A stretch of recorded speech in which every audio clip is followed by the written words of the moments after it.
Welcome, brothers and sisters. Shalom. Bienvenidos hermanos y hermanas, Shalom. Estamos felices de que se nos unan para la discusión de hoy, pero antes de iniciar quiero darte como siempre una cálida bienvenida, Baruch. Gracias por acompañarme en esta importante enseñanza. Gracias por hacer esto posible, Cristian. Aprecio tu esfuerzo y especialmente me gusta mucho el tema que vamos a tratar hoy. Qué bien. A modo de introducción, los 7 sellos son una serie de juicios de Dios de los últimos tiempos. Los sellos se describen en Apocalipsis 6, del 1 al 17, y Apocalipsis 8, del 1 al 5. En la visión de Juan, los 7 sellos mantienen cerrado un rollo en el cielo, y a medida que se rompe cada sello, se desata un nuevo juicio en la tierra. Después de los juicios de los sellos están los juicios de las trompetas y luego los juicios de las copas o de los tazones. Mucha gente tiene diversas preguntas sobre estos sellos, así que empecemos. Vamos a estar viendo todos estos versículos en detalle, Baruch, pero una vez más, para iniciar la discusión es muy importante abordar algunas preguntas principales que la gente nos ha hecho sobre los sellos. Primero, ¿los sellos serán abiertos antes de la ira de Dios? Segundo, ¿verán los creyentes algunos o todos los sellos abiertos antes del rapto? Y tercero, ¿se construirá el templo antes de que los sellos se abran? Baruch y yo hemos discutido estos puntos antes de empezar la grabación, pero ahora los compartiremos con ustedes en detalle. Baruch, ¿te gustaría responder estas preguntas ahora para luego profundizar? Porque estas son las 3 preguntas principales que la gente hace sobre los sellos. Creo que deberíamos, para comenzar al menos, ofrecer algún tipo de respuesta a esas 3 preguntas. Ok, adelante. ¿Se abren los sellos antes de la ira de Dios? Bueno, lo primero que diría es que el séptimo sello, desde la conclusión del sexto sello y cuando comenzamos a ver el séptimo, todo el resto del libro de Apocalipsis está relacionado con el séptimo sello, ya que este séptimo sello efectivamente incluirá la ira de Dios, porque el séptimo sello contiene los juicios de las trompetas y los juicios de las copas, o los juicios de los tazones, como mencionaste. Pero yo argumentaría firmemente que los primeros 6 sellos no son la ira de Dios. El sexto sello proclama que la ira del Cordero está por venir, pero al llegar al capítulo 7 vemos que esa ira del Cordero se retrasa. Entonces, ¿se abren los sellos antes de la ira de Dios? Los primeros 6 sí, pero el séptimo incluye la ira de Dios. ¿Verán los creyentes algunos o todos los sellos? Creo que esa es la pregunta, porque hay muchas enseñanzas que dicen que la iglesia no aparece después del sexto sello. ¿Cuál es tu respuesta a eso, Baruch? Bueno, yo diría lo siguiente. Los creyentes verán algunos de los sellos antes del arrebatamiento. Y diría, insisto, que los primeros 5, que vamos a explicar con mucho detalle en este video, los vamos a experimentar, mientras que el sexto simplemente anuncia la ira del Cordero, que entendemos como la ira de Dios, porque todo asunto de juicio ha sido dado al Hijo. Por tanto, es Cristo quien traerá la ira de Dios a este mundo, una verdad muy importante. Así que yo diría que los primeros 6 sellos se abrirán. La ira del Cordero será anunciada, pero esa ira del Cordero, que es la ira de Dios, no comenzará hasta después del arrebatamiento. Y eso lo podemos demostrar claramente en el libro de Apocalipsis. Bien, entonces, solo para confirmar, efectivamente nosotros, la iglesia, estaremos aquí presentes durante los primeros 5 sellos. Yo diría que sí, y también para el sexto, ya que solo es un anuncio. Así que es correcto, estaremos para los primeros 6. Y la tercera pregunta, ¿se construirá el templo antes de que se abran los sellos? Bueno, sobre la construcción del templo, sabemos que habrá un templo en funcionamiento al inicio de la semana 70 de Daniel, es decir, en los últimos 7 años. Algunos de los sellos pueden anteceder a estos últimos 7 años de la historia. Entonces, ¿estará funcionando el templo antes de que se abran los sellos? Bien, yo diría que durante la mayoría de los sellos no. Y la razón por la que lo digo es que cuando llegamos a Apocalipsis capítulo 6, Lo que vemos es que habrá guerra, y esa guerra va a acabar con parte de la maldad en el mundo. Y adivina quién va a derrotar parte de esa maldad. Es el anticristo. Él se hará pasar por una fuente de bondad, pero sabemos que él es completamente perverso. Por ejemplo, Daniel capítulo 8 menciona un carnero que será un imperio malvado, y ese carnero, ese imperio malvado, representa al Irán del presente, en una coalición que Irán liderará, pero serán destruidos por el anticristo. Lo que veremos, y que les voy a explicar, es cómo podemos entender esto de acuerdo a los juicios de los sellos que vamos a tratar en unos momentos. Correcto, gracias. Muy importante lo que has señalado, Baruch, sobre el hecho de que el anticristo traerá una falsa paz mundial. Muy importante. Entonces, ¿podemos empezar con Apocalipsis 5, Baruch? Claro. Hermanos y hermanas, vamos a revisar muchas escrituras, así que los animo a tener sus Biblias a la mano. En pantalla lo tendremos de todos modos en inglés y en español, y estaremos viendo bastantes escrituras. Será una enseñanza maravillosa. Apocalipsis 5. Y vi en la mano derecha del que estaba sentado en el trono un rollo escrito por dentro y por fuera, sellado con 7 sellos.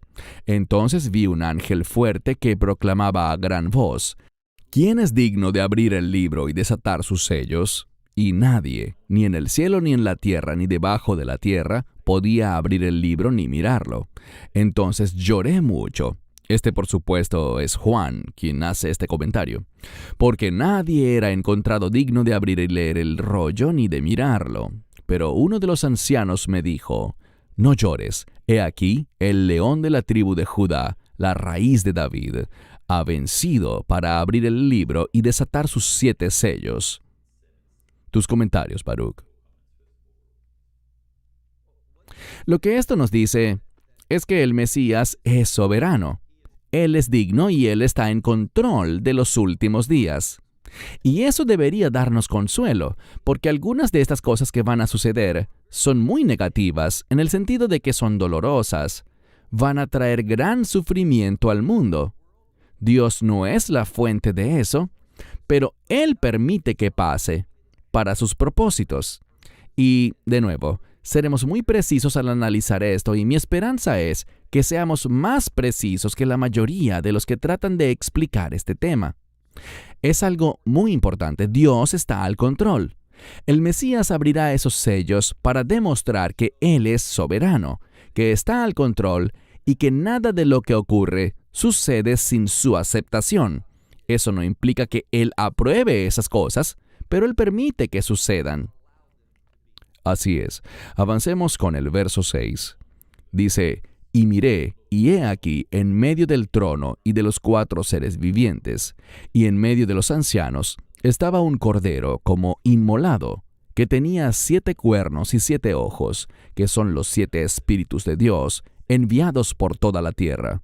Entonces vino y tomó el rollo de la mano derecha del que estaba sentado en el trono.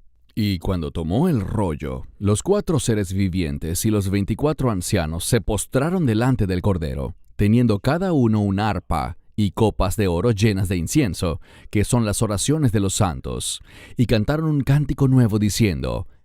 Y seguiremos en la siguiente diapositiva, tus comentarios. Fíjate que habla de 7 cuernos y 7 ojos. Los cuernos tienen que ver con poder y victoria. Además, el 7 es un número que habla de propósito. Entonces, este libro sellado producirá victoria, producirá el cumplimiento de los propósitos de Dios. Los 7 ojos representan revelación. El propósito de estos sellos es darnos la revelación de Dios para que podamos entender lo que sucederá en los últimos días y que podamos comportarnos fielmente en medio de ello. Esto es algo que necesitamos entender. Dios está revelando estas cosas para que las entendamos y las implementemos en nuestras vidas, de manera que seamos hallados dignos, que seamos hallados fieles, porque el Cordero es quien nos ha hecho dignos. Y luego en el verso 8 se menciona la adoración. Por lo tanto, deberíamos adorar a Dios por estas cosas, porque estas son las cosas que producirán el cumplimiento de la voluntad de Dios. que es el reino de Dios, y todo en el reino de Dios gira en torno a la adoración. Entonces, como Dios tiene un reino, debemos adorarlo. Como Dios hará la obra y los eventos para establecer su reino, debemos adorarlo. Finalmente dice que cantaron un cántico nuevo. ¿Por qué? Nuevo es una palabra de reino. Nuevo no tiene que ver con este mundo. Nuevo, en el nuevo pacto, implica un pacto de reino. Somos una nueva creación, o sea, una creación de reino. Tenemos un nuevo cuerpo, es decir, un cuerpo de reino. Pasaremos la eternidad en la Nueva Jerusalén, que no es solo Jerusalén, sino Nueva Jerusalén, la Jerusalén del reino. Así que todo habla de la adoración en el reino. Amén. Veamos este cántico nuevo. Digno eres de tomar el rollo y de abrir sus sellos, porque fuiste inmolado y nos has redimido para Dios con tu sangre, de toda tribu, lengua, pueblo y nación. Y nos has hecho reyes y sacerdotes para nuestro Dios, y reinaremos sobre la tierra. ¿Algún comentario? Quisiera decir lo siguiente. Todo esto es para que demostremos nuestra fe, que somos reyes y sacerdotes para nuestro Dios. El término sacerdote, Cohen, si lo buscan en un diccionario hebreo moderno, el término que nos ofrecen para que podamos entender lo que es un sacerdote es Misheret, que se traduce simplemente como servidor. Por tanto, todo lo que se ha revelado aquí es para que aprendamos la verdad y la implementemos, que podamos servir a Dios en medio de estas cosas. Para mí, no tiene el menor sentido que Dios nos revele todas estas cosas si no fuesen relevantes para nosotros. Claro que lo son. Somos llamados a demostrar nuestra fe, a demostrar la verdad, caminar en la unción, en medio de lo que vamos a hablar hoy, una revelación muy importante que Dios tiene para nosotros, en Apocalipsis 6. Amén. Entonces miré y oí la voz de muchos ángeles alrededor del trono, de los seres vivientes y de los ancianos, y el número de ellos era 10,000 veces 10,000, y miles de miles, diciendo en alta voz: Digno es el Cordero que fue inmolado para recibir poder, riquezas y sabiduría, y fuerza y honor, gloria y bendición. Y a toda criatura que está en el cielo y en la tierra y debajo de la tierra y en el mar, y todo lo que hay en ellos, oí decir: Bendición, honor, gloria y poder sea para aquel que está sentado en el trono y al Cordero por los siglos de los siglos. Entonces los 4 seres vivientes dijeron amén, y los 24 ancianos se postraron y adoraron al que vive por los siglos de los siglos. Vemos mucha adoración aquí, constituyendo una parte fundamental en estos capítulos y versículos. Tus comentarios. Todos estos versículos, estos cánticos, o lo que ellos proclaman, todo tiene que ver con la realidad del reino. El propósito de estos versículos es mostrarnos que estos eventos, contenidos en los 7 sellos, y recuerden que luego de los primeros 6 sellos, el 7º contiene todo el resto del libro de Apocalipsis, incluida la revelación de la Nueva Jerusalén, el reino de Dios y el reino milenial de Apocalipsis 20. Este libro trata sobre cómo se establecerá el reino de Dios, y el énfasis del libro de Apocalipsis está sobre sus siervos. ¿Qué se supone que debemos hacer en medio de esta transición? Se supone que sirvamos a Dios. No seremos removidos, sino que serviremos a Dios en medio de la dificultad, y así demostraremos nuestra fe. Yo veo el libro de Apocalipsis como un llamado a obedecer y servir a Dios en medio de todo aquello, hasta el final. ¿Qué final? El final de la era de la iglesia, lo cual ocurrirá cuando suceda el arrebatamiento. Aprenderemos muchas cosas sobre el arrebatamiento aquí en Apocalipsis 6, que son muy importantes, y espero que sean una revelación para muchos de nuestros espectadores. Amén. El primer sello, el conquistador. Ahora vi cuando el Cordero abrió uno de los sellos, y oí a uno de los 4 seres vivientes que decía con voz como de trueno: Ven y mira. Y miré, y he aquí un caballo blanco. El que se sentaba en él tenía un arco, y le fue dada una corona, y salió venciendo y para vencer. Tus comentarios. Aquí vemos que él tenía un arco. Un arco es un arma bíblica. Era un arma muy común en el pasado, antes del nacimiento de Cristo e incluso después. También vemos una corona. Entonces vemos que tenía un arma y también una corona, todo lo cual nos habla de su gobierno. Y luego, ¿qué hizo? Salió conquistando. Yo sugeriría que lo que descubriremos es que hay una relación entre los 3 primeros sellos, o en otras palabras, entre los 3 primeros jinetes y el 4.º jinete. Quiero enfatizar que este primer jinete, montado en un caballo blanco, no es Cristo. Lo veremos claramente en un momento. En mi opinión, es el anticristo. Pero explicaré por qué creo eso en breve. Noten lo que hace. Tenemos el primer sello, el conquistador. ¿Qué está haciendo este primer jinete? Él sale venciendo y para vencer. Esto habla de ganar el control. Y lo que debemos preguntarnos es, ¿cómo hará para ganar el control? Bien, gracias. Segundo sello, conflicto en la tierra. Cuando abrió el segundo sello, oí al segundo ser viviente decir, ven y mira. Otro caballo, rojo fuego, salió. Y al que estaba sentado sobre él le fue concedido quitar de la tierra la paz, y que los pueblos se mataran unos a otros, y le fue dada una gran espada. Bien, vimos antes el primer jinete montado en un caballo blanco, saliendo para conquistar, sometiendo a gran parte del mundo. Ahora vemos aquí una mayor revelación en cuanto a cómo logró someter al mundo, y lo hizo mediante la guerra.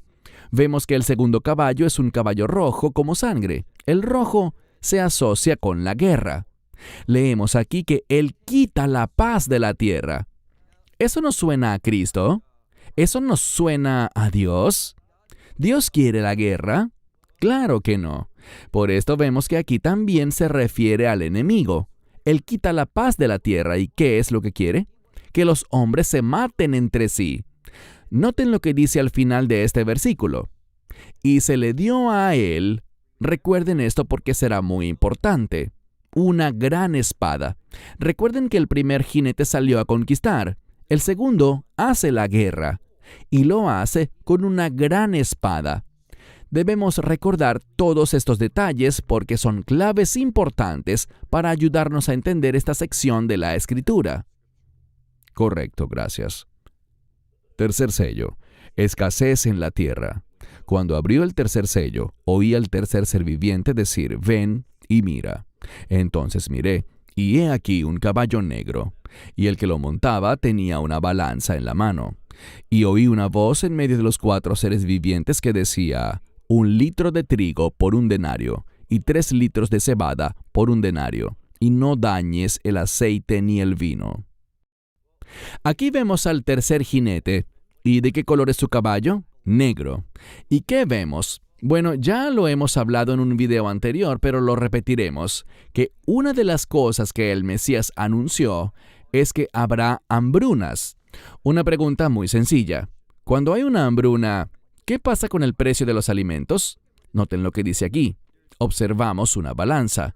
¿Para qué se usa una balanza? Para pesar cosas. ¿Por qué? Porque un shekel, que es el nombre de la moneda de Israel hoy en día, como lo fue en el pasado, resulta que un shekel es una medida de peso. Eso es lo que significa. Proviene del término hebreo para pesar algo. ¿Y para qué pesas algo? Para saber cuánto es. Y mira esto, 1 litro de trigo, allí literalmente dice una medida de trigo, algo que alcanzaría para alimentar una familia normal de 4 o 5 personas por un día. ¿Y cuánto cuesta esa medida de trigo? 1 día completo de trabajo. 1 denario es el salario de 1 día para un trabajador común. Así que piensa eso, Cristian.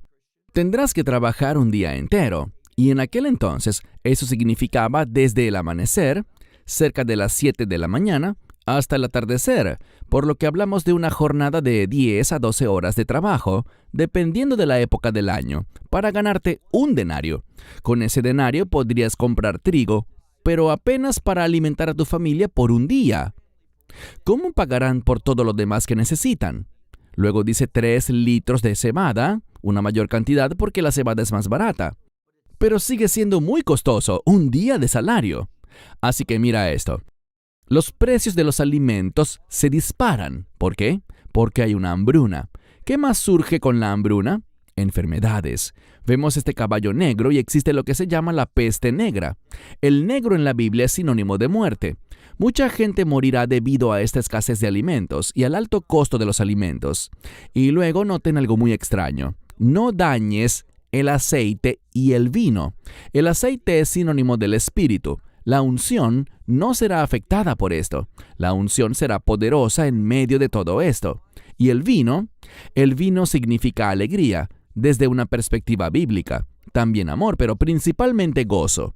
Así que en medio de estas cosas difíciles, este jinete que sale conquistando, este otro que hace la guerra con su espada, y con esta gran hambruna debido a la pestilencia y escasez de alimentos, mira que el aceite y el vino no serán dañados ni afectados. ¿Por qué?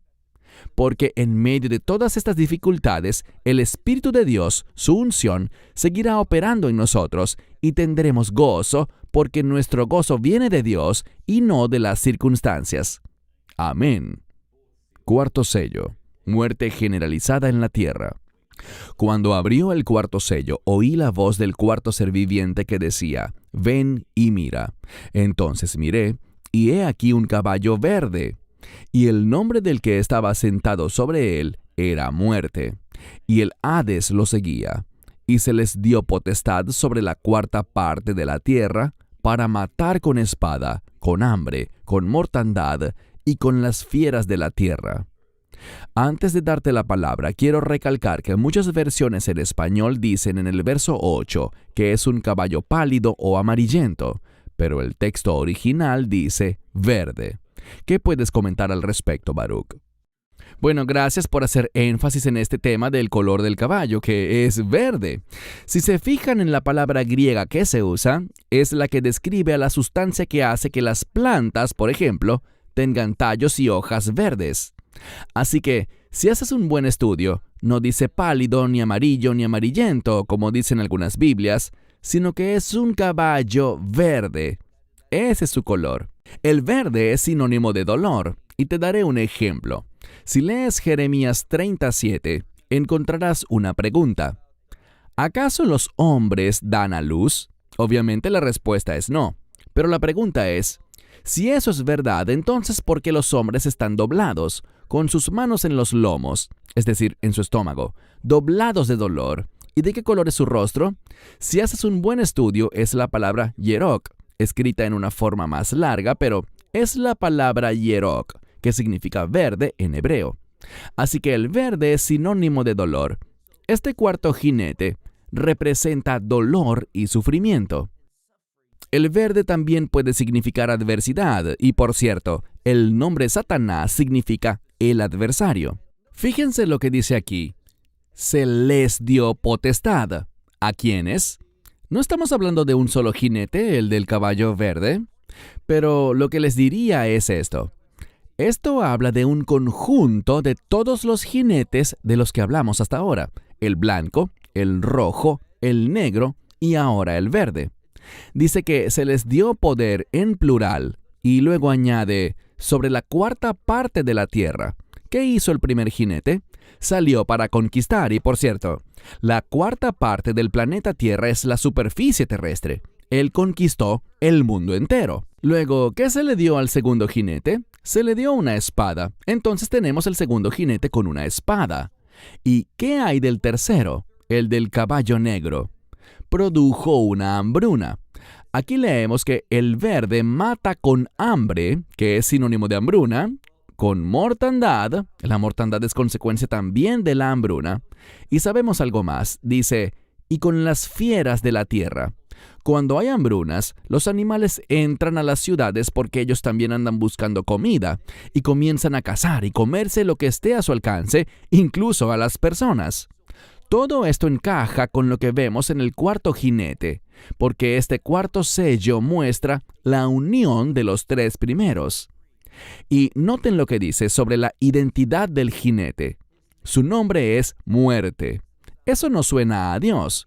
Vemos en la Escritura que el Mesías viene para que tengamos vida, pero el que monta este cuarto caballo se llama Muerte.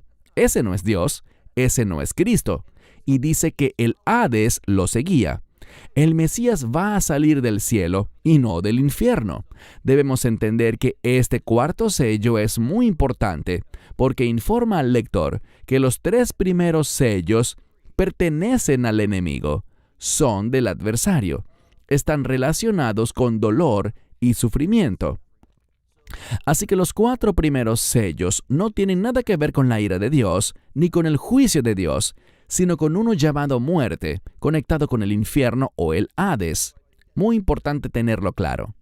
Amén, así es. El quinto sello, el grito de los mártires. Cuando abrió el quinto sello, vi debajo del altar las almas de los que habían sido inmolados por la palabra de Dios y por el testimonio que tenían. Y clamaron a gran voz diciendo: ¿Hasta cuándo, Señor, santo y verdadero, hasta que juzgues y vengues nuestra sangre de los moradores de la tierra? Entonces les fue dada una túnica blanca a cada uno de ellos, y se les dijo que descansaran todavía un poco de tiempo, hasta que se completara el número de sus consiervos y de sus hermanos, que serían asesinados como ellos. Bien, muchos interpretan este sello afirmando que estos son los santos de la tribulación. Para mí no es así. No veo razón alguna para entenderlo así. Creo que debemos ver lo que dice el Mesías en Mateo 24 y Marcos 13, en el discurso de los olivos a sus discípulos. Él hablaba con sus discípulos y les decía que los discípulos de los últimos días serían perseguidos, que los enemigos de un hombre serían los mismos miembros de su familia. Así que habrá una gran división. Pero mirando aquí, lo que yo diría es lo siguiente. Cuando hacen la pregunta, y quiero ser más específico, ¿qué pasa con el templo? ¿Será construido en medio de todo esto? Bueno, yo diría esto. Lo que estamos viendo en los primeros 4 sellos es al anticristo sosteniéndose y ganando poder sobre todos los países del mundo. Él sale conquistando. Entonces, el anticristo en los primeros 4 sellos estará ganando poder. Ahora, después de lograr el poder, ¿en qué se enfocará? Estará interesado en que el templo sea reconstruido. Entendamos que el próximo templo no será del agrado de Dios. El tercer templo, y hay muchísimo contenido sobre esto en Internet, el tercer templo que se construirá será utilizado por el anticristo. No será del agrado de Dios. Allí será la abominación desoladora. Lo que yo interpreto es esto. Los primeros 4 sellos representan los dolores de parto, el principio de dolores como lo denomina el Mesías. El quinto sello ocurrirá cuando el anticristo persiga a la iglesia. Entiendo que muchas personas quieren creer que el rapto ocurrirá antes de que el anticristo aparezca, y así no tendríamos que sufrir. Bueno, hemos sido llamados a sufrir. El Mesías dijo: toma tu cruz y sígueme. Cuando aceptamos el Evangelio, estamos diciendo: estoy dispuesto a sufrir por mi fe, estoy dispuesto a ser perseguido. Así que este quinto sello, en mi opinión, habla de una persecución liderada por el anticristo. Los primeros 4 sellos muestran el principio de dolores, el inicio de los dolores de parto, mas el templo no estará construido. Pero poco después de que el anticristo asegure su imperio y antes de que comience a perseguir a la iglesia, creo que el templo será levantado por el anticristo. Así que llegamos ahora al quinto sello y ¿qué vemos? Persecución debido a nuestra fe. Noten lo que dice sobre esto y veremos cómo se habla de este grupo. Quizá no lo veamos directamente, pero en Apocalipsis capítulo 7 vemos que hay un grupo que está de pie ante el trono de Dios, que tendrá vestiduras blancas. Así que creo que esto habla de la iglesia, una iglesia mártir en los últimos días, que será asesinada por el anticristo. Sexto sello, perturbaciones cósmicas. Miré cuando abrió el sexto sello, y he aquí hubo un gran terremoto, y el sol se volvió negro como silicio, y la luna se volvió como sangre, y las estrellas del cielo cayeron sobre la tierra, como la higuera deja caer sus higos tardíos cuando es sacudida por un fuerte viento.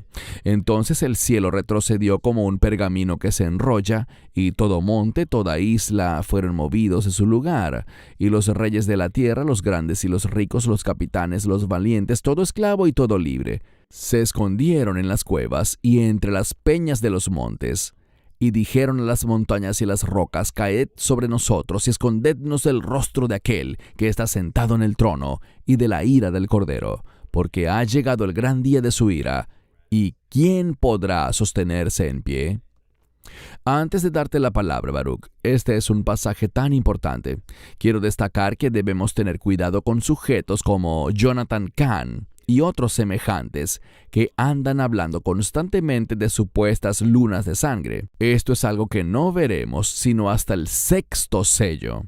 Algunos de estos andan asustando a la gente peligrosamente para su propio beneficio, inventando historias sobre lunas de sangre. Lo hemos visto por años. John Hagee es otro famoso en el tema. Mucho cuidado, hermanos y hermanas. Examinemos todo verso en su contexto completo. Tus comentarios, Baruch. Aprecio las palabras que acabas de decir. Son advertencias muy importantes para todos. No queremos confundir un eclipse con una luna de sangre. Esto es algo único. Cuando ocurra, será algo que nunca ha ocurrido antes. Ha habido muchos eclipses solares y lunares. Esto no tiene nada que ver con eso. Esto es una situación única en la que el sol, y Dios es quien lo provocará, Él causará que el sol se vuelva negro, que no emita luz, y la luna se tornará roja como sangre. Dios causará eso para anunciar algo. Hay un pasaje del Antiguo Testamento en Joel, en español queda al final del capítulo 2, y en hebreo se trata de Joel 3, que es un capítulo muy corto en hebreo, y se enfoca en eso, anunciando el día del Señor. Cuando vemos el vocabulario usado aquí, nos habla de la inminencia del día del Señor. Esto nos habla de la ira de Dios, y sabemos algo. Basado en 1 Tesalonicenses 5:9, no experimentaremos la ira de Dios. Entonces, esto anuncia que la ira de Dios está muy cerca, será inminente, y sabemos algo. Cuando la ira de Dios sea inminente, también lo será el arrebatamiento de la iglesia. Y quisiera agregar algo más. Esto solo proclama que la ira del Cordero está cerca, pero cuando llegamos al capítulo 7, encontramos que un ángel dice, no dañes la tierra, lo que significa que la ira del Cordero será retrasada hasta que dos cosas ocurran. ¿Cuáles cosas? El sellado de los 144,000 de las tribus de Israel. Y luego, ¿qué pasa? Vemos un pasaje muy similar a lo que leímos en el quinto sello, pero en Apocalipsis 7, del 9 al 10. Allí leemos sobre aquellos que fueron mártires, que recibirán vestiduras blancas. Lo vimos en el quinto sello. Y estarán de pie ante el trono de Dios con ramas de palma, que simbolizan la dependencia de Dios. Algo que hacemos durante la fiesta de los tabernáculos con ramas de palma, y se llama lulav en hebreo. Así expresamos nuestra dependencia, nuestra confianza y nuestra fe en Dios. Así encontramos al que puede estar firme. ¿Y cómo podemos estar firmes en medio de la ira de Dios? Nos mantenemos firmes basado en que confiamos en el Evangelio. Muy importante todo esto aquí. Y lo último que diré es esto. Cuando miramos ese grupo en Apocalipsis 7 del 9 al 10, ¿quiénes son? Se nos dice en Apocalipsis 7:14 que vienen de la gran tribulación. La gran tribulación no tiene nada que ver con la ira de Dios. Y aunque todo el mundo te diga, es más, si buscas en Google, gran tribulación, te dirá que es el peor tiempo de tribulación en la segunda mitad de la semana 70 de Daniel, y que es la ira de Dios. No, no y no. Lo que enseña la Biblia es que la gran tribulación ocurrirá ¿cuándo? Ocurrirá antes de la ira de Dios. La ira de Dios no comienza en el libro de Apocalipsis, sino hasta el capítulo 8. La gran tribulación es antes de la ira de Dios. Estas son las cosas a las que debemos prestar atención para no caer en las falsas enseñanzas de muchos.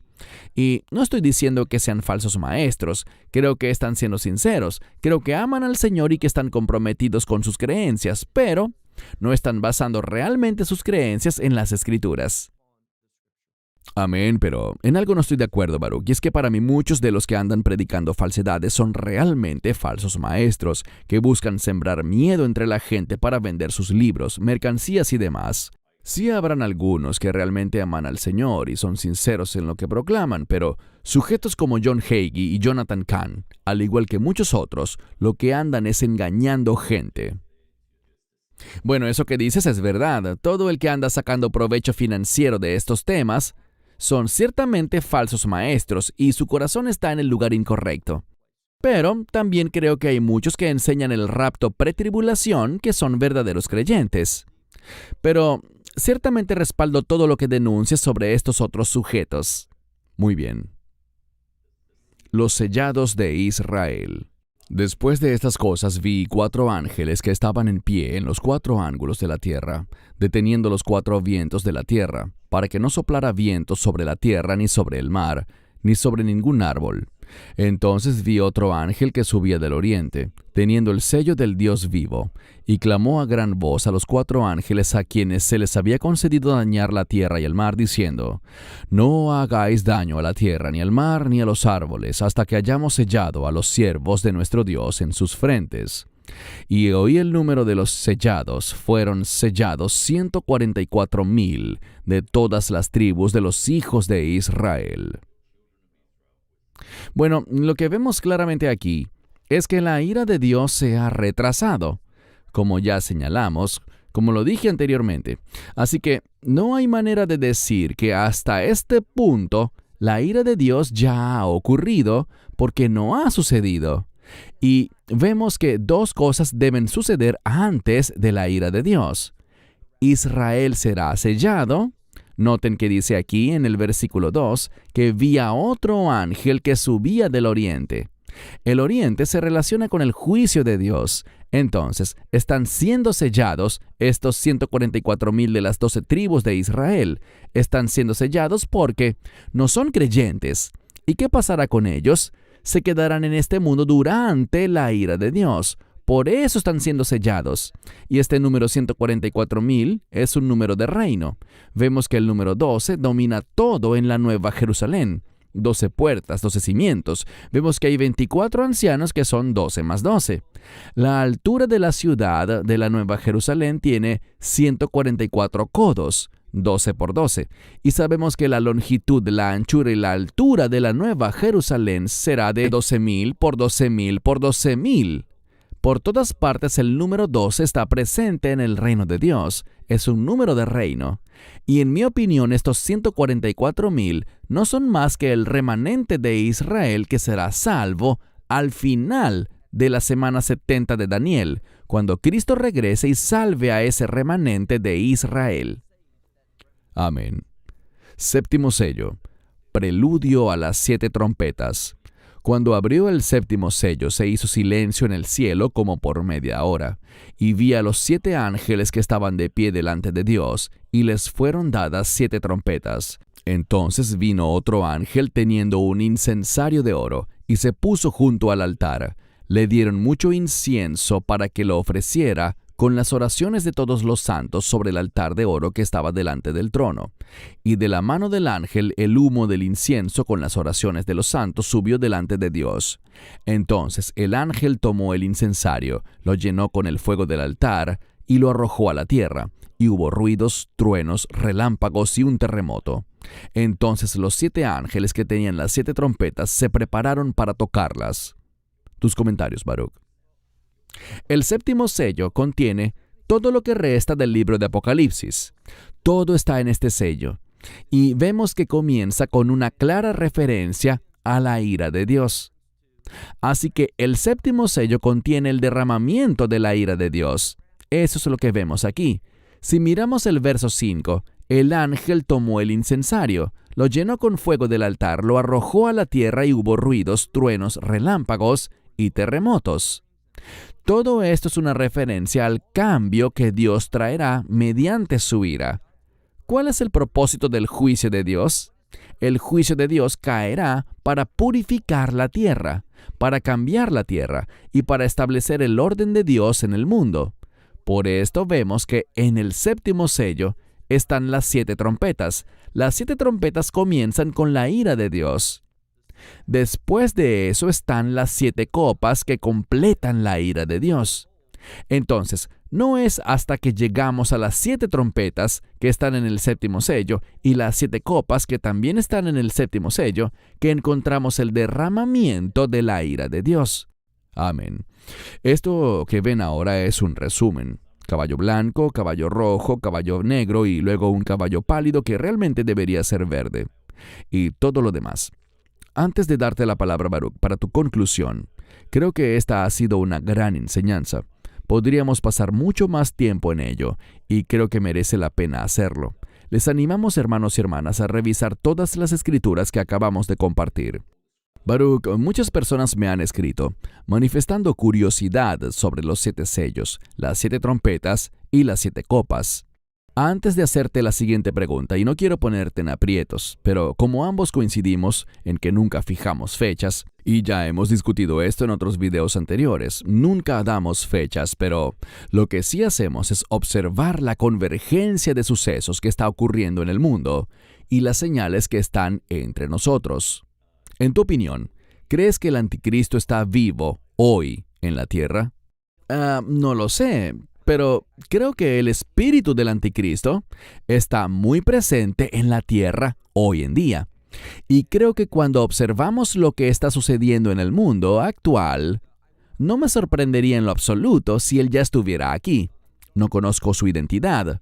Sé que saldrá de Europa, eso sí lo sé, y su imperio vendrá de allí también. Pero si está vivo o no, no lo sé. Mi fuerte impresión es que sí lo está, porque lo que veo como algo inminente no es tanto el rapto. Lo que para mí es inminente es el creciente odio contra Israel y el creciente odio contra la iglesia, todo lo cual indica que el espíritu del anticristo y el imperio del anticristo están en el horizonte cercano. Así que si me obligasen a elegir, diría que probablemente sí esté vivo. Muy bien, gracias. Llegó el momento de darte la palabra para tu conclusión, Baruch, y creo que tocaste un punto muy importante. Hermanos y hermanas, tengan cuidado cuando algunas personas intenten sensacionalizar ciertas enseñanzas en YouTube o en la televisión. Hemos visto muchas cosas como estas crecer recientemente, afirmando que el anticristo es islámico, o que el anticristo es judío, o que Trump es el anticristo, o que Macron es el anticristo, o que el Papa lo es. Tengamos mucho cuidado al escuchar este tipo de declaraciones y usemos el discernimiento. Ahora sí, Baruch, tienes la palabra para tus comentarios finales. Cuando hablamos de los últimos días, hay algunas preguntas que deben responderse. Una de las más importantes es esta. ¿Cuándo comienza la ira de Dios? En segundo lugar, ¿es cierto que podemos decir que todos los últimos 7 años son la ira de Dios? Muchas personas enseñan eso. Yo no veo evidencia bíblica alguna que pruebe que todos esos 7 años son la ira de Dios. Debemos tener pruebas bíblicas de por qué dicen que todos esos 7 años son la ira de Dios. Debemos saber bíblicamente cuándo comienza la ira. Otra cosa importante que debo decir es que en Apocalipsis capítulo 3, versículo 10, este es el versículo en el que muchas personas se basan para decir que no veremos al anticristo, que seremos librados de esa hora de prueba que viene sobre la tierra. Bueno, si lo analizas bien, esa hora de la prueba no tiene nada que ver con la iglesia, no tiene nada que ver con el anticristo.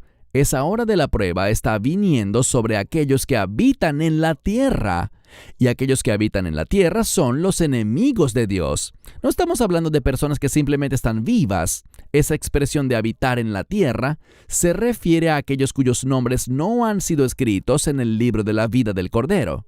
Aquellos que están comprometidos con este mundo y que están en oposición al reino de Dios. Y lo último que diría es esto. Si lees Apocalipsis 13:5, dice allí que el anticristo operará, funcionará durante los primeros 42 meses, que es igual que decir durante los primeros 3 años y medio de la semana final. Y no hay razón para creer que la iglesia no estará aquí y que no verá al anticristo. No conozco ninguna escritura en lo absoluto, y corríjanme si me equivoco, Muéstrame ese versículo donde tengamos un pasaje claro que diga que nunca experimentaremos nada relacionado con el anticristo. Creo que esa es una falsa doctrina que no puede ser respaldada por la Biblia en absoluto. Vamos a ver al anticristo. Entiendo que no sea algo popular. Recibimos correos todo el tiempo porque yo afirmo esto, diciendo que ya no seguirán nuestro canal, ni apoyarán más nuestro ministerio porque no pueden aceptar eso. Bueno, el problema es este. No importa si lo aceptas o no. La pregunta es, ¿qué dice la Biblia? No te bases en tus emociones. No te dejes llevar por lo que quieres que pase.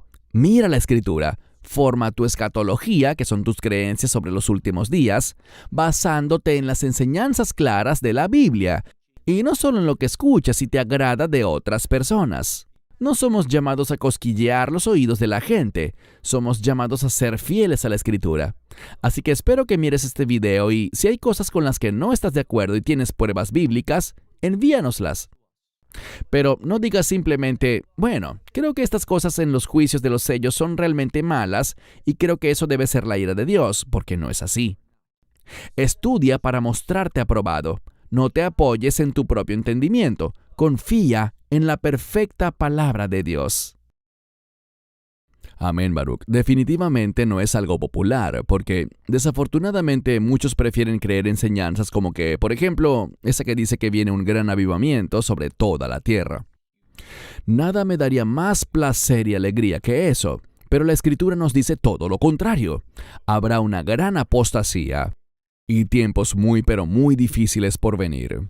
Creo que solo debemos prepararnos como creyentes. Baruch, gracias por esta excelente enseñanza, una importante enseñanza.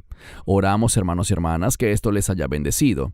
Recomendamos, porque leímos muchas escrituras, que revisen esta enseñanza, pausen cuando lo necesiten hacer, tengan sus Biblias a la mano y oren.